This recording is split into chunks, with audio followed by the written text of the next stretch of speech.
Hi అండి. Welcome to Varshi's cooking and vlogs. ఈరోజు మన రెసిపీ క్విక్గా అండ్ ఈజీగా తోటకూర కర్రీ ఎలా చేసుకోవాలో చూద్దాం.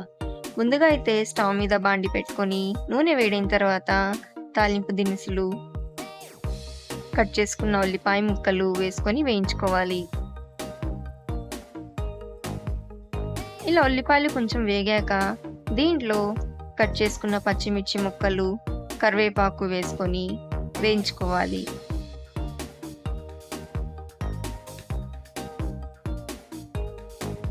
ఇలా ఉల్లిపాయ పచ్చిమిర్చి వేగిన తర్వాత దీనిలో 1 టేబుల్ స్పూన్ పసుపు, రుచికి సరిపడా ఉప్పు వేసుకొని ఒకసారి కలుపుకోవాలి.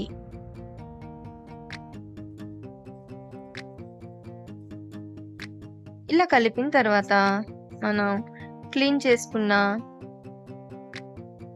తోటకూరని దీంట్లో వేసుకోవాలి.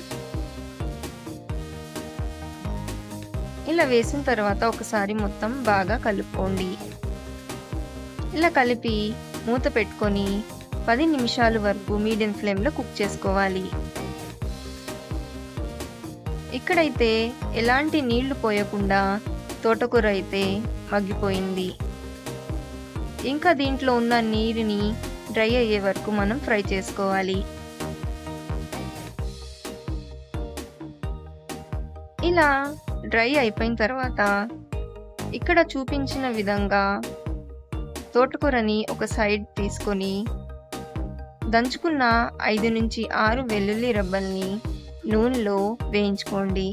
ఇలా వెల్లుల్లిని నూనెలో ఫ్రై చేసుకుంటే కర్రీ టేస్ట్ అనేది చాలా బాగుంటుంది. ఇలా ఫ్రై అయిన తర్వాత దీనిలో 1 టేబుల్ స్పూన్ కారం వేసుకొని మొత్తం ఒకసారి కలుపుకుంటే మన ఈజీ అండ్ టేస్టీ తోటకూర కర్రీ అయితే రెడీ అయిపోతుంది. ఇది రోటీలోకి కానీ రైస్లోకి కానీ చాలా బాగుంటుంది. మీరు కూడా ట్రై చేయండి. అలానే మా ఛానల్ని సబ్స్క్రైబ్ చేసుకోండి.